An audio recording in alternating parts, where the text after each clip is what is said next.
नमस्कार, आप देख रहे हैं ग्लोब न्यूज झारखंड। मैं नंदिता आपके साथ। आइए नजर डालते हैं आज के समाचारों पर। भारत रत्न स्वर्गीय पूर्व प्रधानमंत्री अटल बिहारी वाजपेयी की पुण्यतिथि के मौके पर झारखंड बीजेपी प्रदेश मुख्यालय में श्रद्धांजलि सभा का आयोजन किया गया। पार्टी के प्रदेश अध्यक्ष दीपक प्रकाश, विधायक दल के नेता बाबूलाल मरांडी सहित पार्टी के कई पदाधिकारी और कार्यकर्ता शामिल हुए और बारी बारी से अटल बिहारी वाजपेयी की तस्वीर पर माल्यार्पण कर उन्हें श्रद्धांजलि दी गई। मौके पर प्रदेश अध्यक्ष दीपक प्रकाश ने कहा कि पूरा देश अटल जी के पुण्यतिथि के मौके पर उन्हें याद कर रहा है। हर जाति, हर समुदाय के लोग आज उन्हें और उनके बताए हर रास्तों पर चल रहे हैं। उन्होंने कहा कि अटल जी ऐसे शख्सियत थे जिन्हें देश कभी भूल नहीं सकता। पूरे देश में जितने नए मंत्री बने हैं, सभी मंत्रियों का स्वागत और अभिनंदन। कई लोकसभा और कई जिलों में होना है। झारखंड में अन्नपूर्णा जी, आप सबको जानती है, एक सफल राजनीतिज्ञ के रूप में और एक सफल सांसद के रूप में, विधायक के रूप में, मंत्री के रूप में अपनी यात्रा उन्होंने की। आज वो भारत सरकार की शिक्षा राज्य मंत्री बनी है। झारखंड के लिए गौरव का विषय है, इसलिए झारखंड में लोग उनका अभिनंदन करने के लिए तत्पर हैं। आज कोडरमा से यात्रा निकलेगी। कोडरमा के कई स्थानों से निकल करके आज हजारीबाग में रात्रि विश्राम होगा और कल हजारीबाग से रांची और रांची के बाद फिर से बोकारो और धनबाद होते हुए गिरिडीह जाएंगे। इस यात्रा में भारतीय जनता पार्टी नहीं बल्कि समाज के कई वर्ग उनके स्वागत और अभिनंदन करने के लिए तैयार है। झारखंड की बेटी को मोदी जी ने सम्मान दिया, इसके लिए झारखंड की जनता भी मोदी जी को धन्यवाद देने के लिए तत्पर है। रांची के बालकृष्ण +2 स्कूल के शिक्षकों के प्रयास को अभिभावक समेत शिक्षा जगत में भी प्रशंसा की जा रही है। इस स्कूल के शिक्षकों ने विद्यार्थियों के पढ़ाई ना छूटे से देखते हुए लगभग 90 बच्चों की फीस खुद से ही भर दी और अपने स्कूल में नामांकन करवाया। एक तरफ जाकर निजी स्कूलों ने फीस नहीं भरने के कारण बच्चों को ऑनलाइन कक्षाओं से वंचित कर दिया है। फीस भरने को लेकर लगातार अभिभावकों पर स्कूल प्रबंधन की ओर से दबाव बनाया जा रहा है, उन्हें परेशान किया जा रहा है। वहीं रांची के एक और सरकारी स्कूल के शिक्षकों ने 90 बच्चों का नामांकन कराकर मिसाल पेश किया है।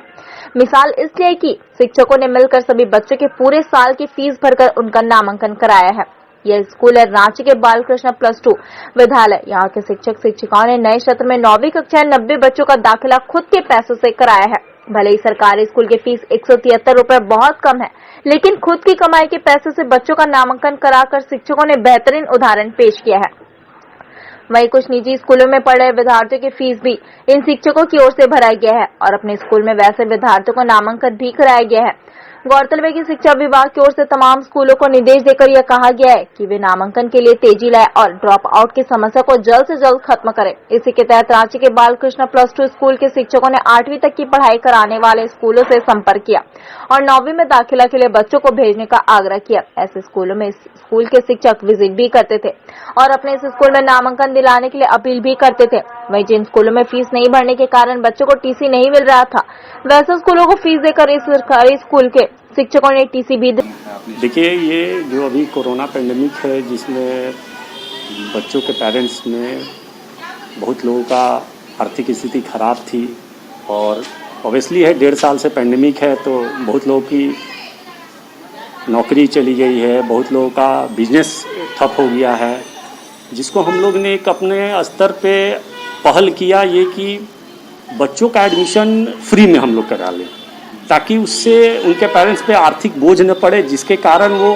पैसा नहीं रहने के कारण एडमिशन नहीं ले, ऐसा नहीं हो।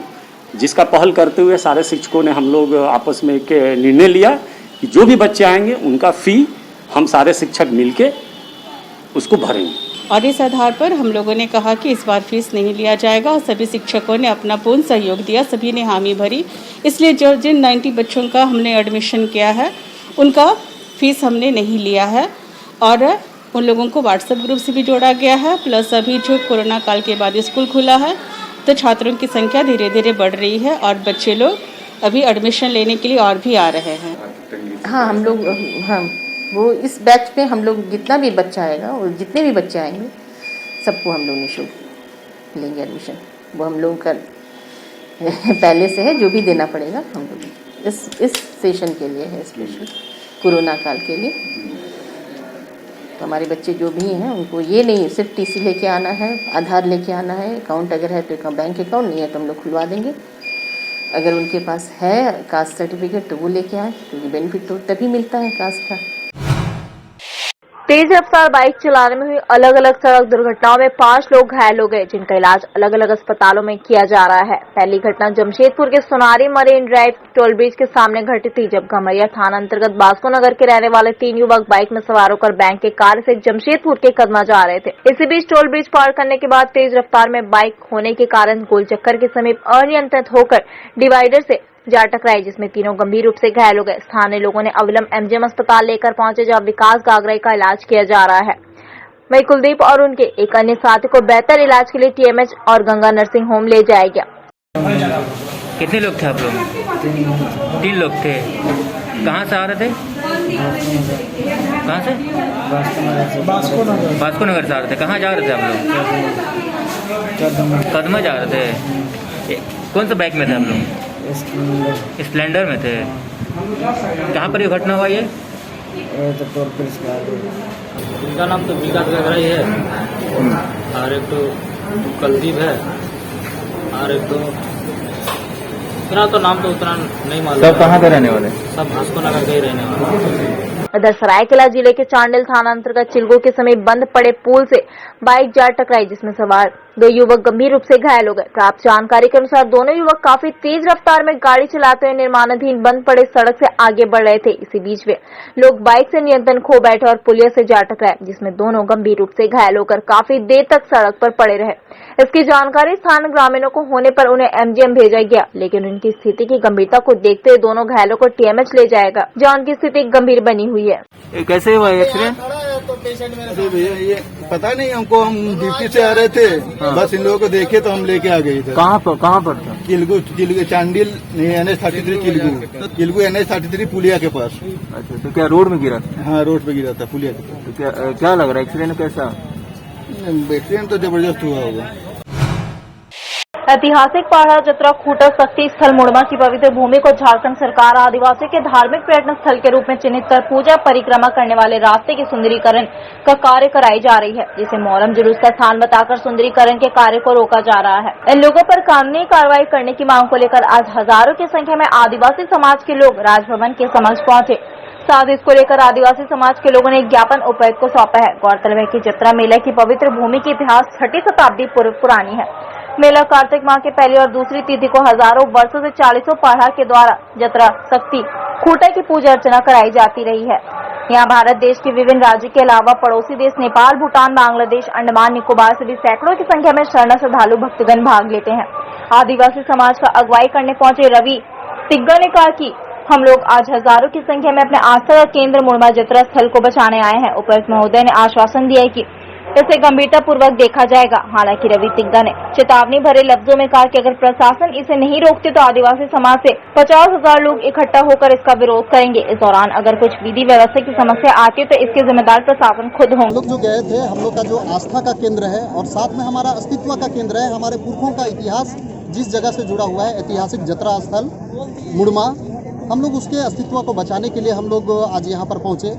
कुछ असामाजिक तत्व जो किसी विशेष समुदाय से बिलोंग करते हैं, जो कि पहले भी कई तरह के कांड, जो वहाँ एक मर्डर कांड हुआ था, जो रेप कांड हुआ था, उसके वो आरोपी हैं और उनके द्वारा एक विशेष समुदाय को भड़काने का काम किया जा रहा है और ये बोला जा रहा है कि यहाँ पर हम लोग अपना हिस्सा लेंगे, यहाँ इमाम बाड़ा बनाएंगे। इस तरह से लोगों को भड़का कर, एक समुदाय को भड़का कर वहाँ पर अशांति फैलाने का काम कर रहे हैं। और उसके लिए हम लोग आज पूरा समाज के लोग, चूँकि भावना से सारे लोग जुड़े हुए हैं, हम लोग ज्ञापन देने के लिए आए थे, लेकिन चूँकि सारे लोग इस आस्था से जुड़े हुए हैं, उस जगह से जुड़े हुए हैं, इसलिए सारे लोग अपने अपने स्तर से आए और अभी हजारों की संख्या में हम लोग यहाँ पर जुट पाए।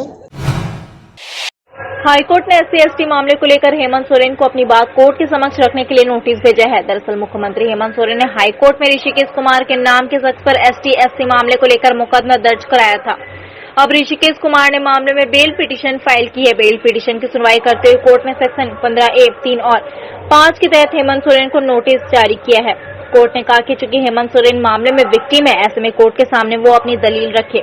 मामले पर दोबारा सुनवाई 2 हफ्तों के बाद होगी। न्यायालय में सुनवाई वर्चुअल के माध्यम से हुई। ऋषिकेश कुमार के द्वारा जमानत याचिका दायर कर जमानत की गुहार लगाई गई थी। उस मामले पर सुनवाई करते हुए झारखंड उच्च न्यायालय में माननीय न्यायमूर्ति राजेश कुमार की अदालत ने सेक्शन 15A(3) के तहत हेमंत सोरेन को नोटिस जारी किया है और इसकी प्रति प्रदेश के मुख्य सचिव एवं डीजीपी को भी भेजी गई है।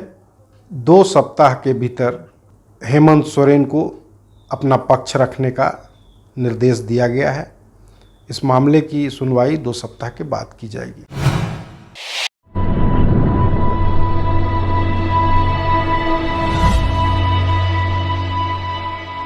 JSR on Wheels introducing one-way ride.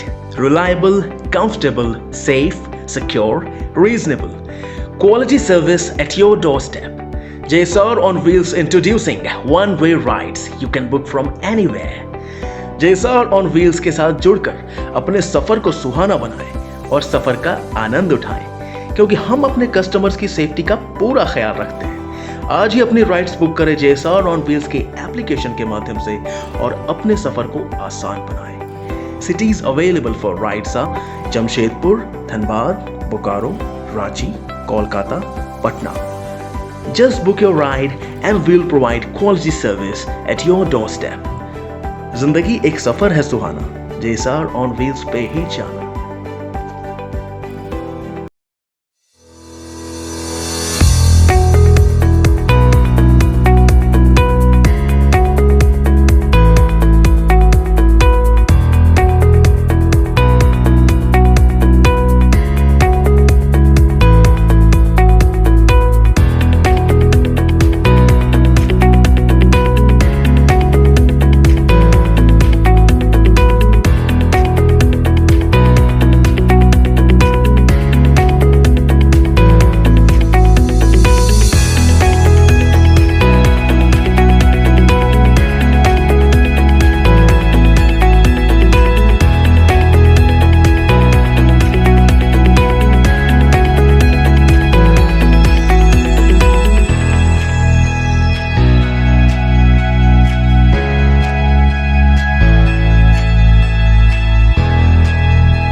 Jamshedpur bar association भवन में लॉयर्स वेलफेयर एसोसिएशन की ओर से सावन के अंतिम सोमवारी पर पूजा अर्चना का आयोजन किया गया। इस पूजन समारोह में बार एसोसिएशन के अधिवक्ताओं ने बढ़ चढ़कर हिस्सा लिया। पंडित के मंत्रोच्चारण के साथ भोले बाबा का जयकारा से पूरा बार भवन शिवमय हो गया। इस दौरान अधिवक्ताओं ने पूजा अर्चना कर आने वाले समय मंगलमय और कोरोना से मुक्त होने की कामना की। इस मौके पर अधिवक्ताओं ने कहा कि प्रत्येक वर्ष अधिवक्ताओं की मंडली भोलेनाथ के दर्शन के लिए जाते थे, लेकिन कोरोना महामारी के कारण इस वर्ष बार एसोसिएशन भवन में ही पूजा अर्चना का आयोजन किया गया, जिसमें भगवान भोलेनाथ से खोए हुए अपनों की आत्मा की शांति एवं कोरोना महामारी के मुक्ति के साथ समाज की सुख समृद्धि की कामना की। हम लोगों ने मिलकर ये सावन का लास्ट सोमवारी का ये प्रोग्राम रखा था। बाबा के शरण में हम सारे अधिवक्ता इसलिए आए क्योंकि कोरोना काल में हम लोगों ने कहीं भी जो भी हम लोग जाते थे धर्मस्थल पर नहीं जा पाए। हम लोगों ने सोचा कि बाबा को यही हम लोग मनाते हैं और हम लोग आगे हम लोग का काम अच्छा से चले, सारे अधिवक्ता अच्छे रहे, स्वस्थ रहे। और बीच में हमने बहुत सारे अधिवक्ताओं को भी खोया है, उनके भी हम लोग चाहते हैं कि उनकी आत्मा को भी शांति हो। इस तरह का पूजा पाठ हम लोग करें और सारे हमारे अधिवक्ता इससे स्वस्थ रहे। हम लोग कामना करते हैं आगामी समय में इस महामारी से हम लोगों को मुक्ति मिले और जिला बार एसोसिएशन के सभी अधिवक्ता अब आगे स्वस्थ रहें, कभी किसी की हानि नहीं हो, क्षति नहीं हो, ये मंगल कामना हम लोग करते हैं। और साथ ही साथ हम लोग अपने जितने भी हमारे अग्रज बड़े भाई पदाधिकारी जो भी हैं उनसे ये भी अनुरोध करेंगे कि अब हम लोगों का काम आगे बढ़िया से चले, इसके लिए हम लोग भोलेनाथ का शरण में आए। धनबाद जिला परिषद में जिला मुखिया संघ का एक बैठक किया गया, जिसकी अध्यक्षता संजय कुमार महतो के नेतृत्व में हुई। जिसमें बैठक को संबोधित करते हुए संजय कुमार महतो ने कहा कि पंचायतों का कार्यकाल बढ़ाए जाने पर झारखंड के माननीय मुख्यमंत्री हेमंत सोरेन तथा ग्रामीण विकास पंचायत मंत्री आलमगीर आलम मंत्री का आभार व्यक्त किया तथा सरकार मुखिया संघ की मान सम्मान के साथ कार्यकाल को बढ़ाकर सम्मानित करने का काम किया। पंचायत प्रतिनिधि सरकार के लोकप्रिय योजनाओं का धरातल पर उतारने के लिए कटिबद्ध है। इस बैठक में मुख्य रूप से मुखिया नरेश प्रसाद गुप्ता, विकास महतो, मनोज कुमार हाड़ी, मनोज सिंह, सज्जाद अंसारी, निर्मला देवी, सुंदरा देवी, मजनू बावरी, हीरालाल हांसदा, दीपक सिंह चौधरी, अन्य लोग मौजूद थे। क्योंकि जो कार्यकाल हमारा बढ़ा, निश्चित तौर पर सरकार बधाई के पात्र है। सरकार ने पंचायतों की स्थिति को समझा कि बिना पंचायत के जनप्रतिनिधि की मौजूदगी में विकास असंभव है और हम लोग जितने भी पंचायत प्रतिनिधि हैं पंचायत के विकास में कटिबद्ध हैं। और हाल ही के दिनों में जो स्थिति उत्पन्न हुई थी, जो हम लोग का 6 महीना का कार्यकाल खत्म हुआ था, उसी दौरान देखने में आया कि आम लोगों को काफ़ी तरह की दिक्कतें हो रही हैं। तो हम लोग सरकार को आभार व्यक्त करते हैं, धन्यवाद करते हैं। उन्होंने हम लोगों का मान सम्मान को रखा और पंचायत कार्यकाल बढ़ाने का काम किया। आजादी का अमृत महोत्सव के तहत पूर्व मध्य रेल अंतर्गत धनबाद रेल मंडल में सोमवार की सुबह फिट इंडिया फ्रीडम रन का आयोजन हुआ, जिसे मंडलीय क्रीड़ा संघ पूर्व मध्य रेलवे के बैनर तले आयोजित किया गया। दौड़ धनबाद रेल मंडल मुख्यालय से शुरू हुआ, जिसमें वरीय रेल अधिकारी, आरपीएफ, एनसीसी कैडेट समेत रेलकर्मी तथा छात्राओं ने दौड़ लगाया। मौके पर आयोजक ने बताया कि फिट रहने के लिए दौड़ बहुत जरूरी है। भारत की तरक्की के लिए फिट रहना अत्यंत आवश्यक है। प्रधानमंत्री नरेंद्र मोदी के महत्वाकांक्षी अभियान आजादी का अमृत महोत्सव के तहत रेलवे लोगों को जागरूक और देशभक्ति भावना से ओतप्रोत करने के लिए आम लोगों से जुड़े कई प्रकार के आयोजन कर रहे हैं। का उद्देश्य ये फिट इंडिया मूवमेंट था जो मिनिस्ट्री ऑफ स्पोर्ट्स ने निकाली है। फिट इंडिया, फिट दौड़ेगा इंडिया तो फिट रहेगा इंडिया। उसके तहत जागृति पैदा करने के लिए इसका आयोजन किया गया कि हम लोग अपने रोजमर्रा के जीवन में जो सुबह ही एक्सरसाइज है इसका महत्व न भूलें, ताकि हम लोग सब स्वस्थ रहें और मेहनत करके अपने देश को आगे बढ़ाएं। भारत के प्रधानमंत्री के आह्वान पर फिट इंडिया फ्रीडम रन आयोजित तथा अमृत महोत्सव कार्यक्रम के तहत आज भारतीय जनता युवा मोर्चा ने युवाओं में फिटनेस को लेकर धनबाद के गोल्फ ग्राउंड से रणधीर वर्मा चौक तक मैराथन दौड़ का आयोजन किया। इस आयोजन में भारतीय जनता युवा मोर्चा के अध्यक्ष कमलेश सिंह समेत सैकड़ों युवाओं ने भाग लिया। साथ ही युवाओं में फिटनेस को लेकर जागरूकता करने के उद्देश्य से मैराथन दौड़ का आयोजन किया गया। फिट इंडिया फ्रीडम रन के द्वारा धनबाद भाजपा ने सैकड़ों कार्यकर्ता के साथ दौड़ लगाकर युवाओं को प्रेरित किया। फिट इंडिया फ्रीडम रन के तहत मैराथन दौड़ करने से शरीर पूरी तरह से स्वस्थ और स्वच्छ मजबूत बनी रहती है। इसी के तहत यह जागरूकता मैराथन दौड़ प्रधानमंत्री के आवास पर फिट इंडिया फ्रीडम रन का कार्यक्रम किया गया। भारतीय जनता युवा मोर्चा द्वारा ये दौड़ हम लोग अमृत महोत्सव के रूप में हम लोग मना रहे हैं। माननीय प्रधानमंत्री जी का आह्वान था कि एक मैराथन दौड़ 15 अगस्त को हम लोग राष्ट्रगान पूरे मंडल में मनाया और आज 16 तारीख को हम लोग मैराथन दौड़ के माध्यम से युवाओं को फिट रहने का संदेश दिया और देश को आगे दौड़ाने का संदेश दिया। पूर्वी विधानसभा के विधायक एवं राजनीतिक के चाणक्य कहे जाने वाले सरजू राय ने जुबली पार्क की मौजूदा व्यवस्था को लेकर टाटा स्टील और क्षेत्र के प्रतिनिधि के प्रति नाराजगी व्यक्त की। कोरोना महामारी को लेकर 2020 से टाटा स्टील द्वारा संचालित जुबली पार्क को बंद कर दिया गया था। 2021 में केंद्र सरकार के दिशा निर्देश और जमशेदपुर शहरवासियों के विरोध को देखते हुए अंततः टाटा स्टील और जिला प्रशासन ने बैठक कर खोलने का निर्णय लिया, लेकिन टाटा स्टील ने इसमें कई शर्तें रख दी। पार्क में आने वाले प्रत्येक व्यक्ति को अपनी पहचान पत्र दिखाने के बाद ही प्रवेश करने दिया जा रहा था, जिसका विभिन्न सामाजिक संगठनों और राजनीतिक दलों ने इसका विरोध किया। जिसके बाद 2 दिन पूर्व जिले के उपायुक्त सूरज कुमार ने पहचान पत्र दिखाने की व्यवस्था को समाप्त करने की जानकारी मीडिया के माध्यम से दी। बावजूद व्यवस्था को समाप्त करने के बजाय टाटा स्टील ने पार्क के मुख्य रोड में ही बैरिकेडिंग कर अवरुद्ध कर दिया गया है। इसकी जानकारी जब विधायक सरजू राय को हुई तो वे जुबली पार्क का निरीक्षण करने पहुंचे, जहां उन्हें भी अवरुद्ध किए गए। सड़क में जाने के लिए कठिनाइयों का सामना करना पड़ा, जिसके बाद विधायक ने अपनी भड़ास टाटा स्टील क्षेत्र के प्रतिनिधि व मंत्री और जिला प्रशासन पर उतारी। उन्होंने कहा कि शहरवासियों के भारी विरोध के बाद पार्क जब खोला गया तो मंत्री खुद खड़ा होकर पहचान पत्र दिखाकर प्रवेश करा रहे थे। अब जब 2 दिन पूर्व उपायुक्त ने बिना पहचान पत्र के आदेश देने की बात कही तो उसे भी टाटा स्टील ने अनदेखा कर रही है। ऐसा लगता है कि इस व्यवस्था को लागू करने में सबकी मिलीभगत है। उन्होंने यह भी चेतावनी दी कि टाटा स्टील की व्यवस्था से शहरवासी काफी उम्मीद करते हैं, लेकिन इसका मतलब यह नहीं कि थोड़ी सी सुविधा देकर उनकी आजादी, उनकी स्वतंत्रता छीन ले। यह कतई नहीं होगा। टाटा स्टील को लगता है कि जन सुविधा देने में उसे परेशानी आ रही है तो जिला प्रशासन को इसकी जिम्मेवारी सौंप दे, ताकि लोग जन सुविधा को लेकर जिला प्रशासन और सरकार से निपट।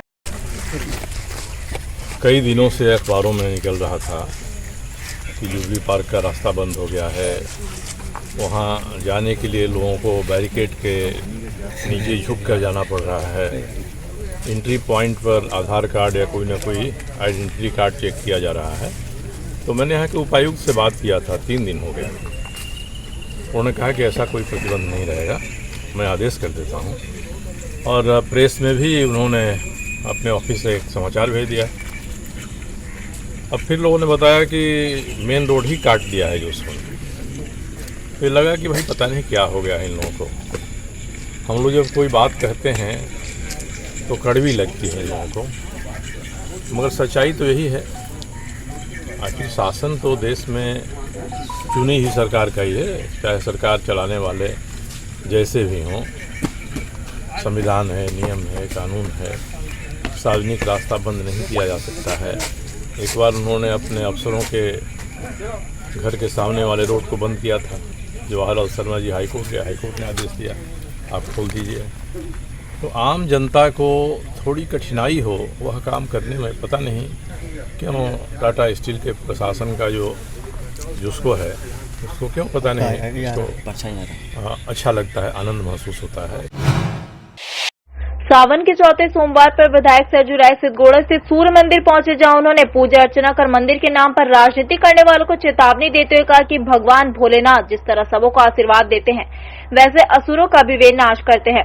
सावन की चौथी सोमवारी पर जहां सभी शिवालयों में भक्तों की भीड़ उमड़ पड़ी थी, वहीं सिद्धगोड़ा स्थित सूर्य मंदिर में कमेटी की ओर से श्रद्धालुओं और भक्तों के लिए विशेष व्यवस्था की गई थी, जहां मंदिर के संरक्षक चंद्रगुप्त सिंह पूर्वी के विधायक सरजू राय पूजा करने पहुंचे, जहां उपस्थित श्रद्धालुओं के साथ उन्होंने भी पूजा अर्चना की और भगवान शिव से आशीर्वाद लेते हुए पूरा समान राज्य और देश की खुशहाली की कामना की। इस दौरान विधायक सरजू राय ने चेतावनी भरे लहजे में पूर्व कमेटी के लोगों को चेताया कि मंदिर धार्मिक स्थान होता है, ऐसे स्थान के लिए राजनीति करना सही नहीं है।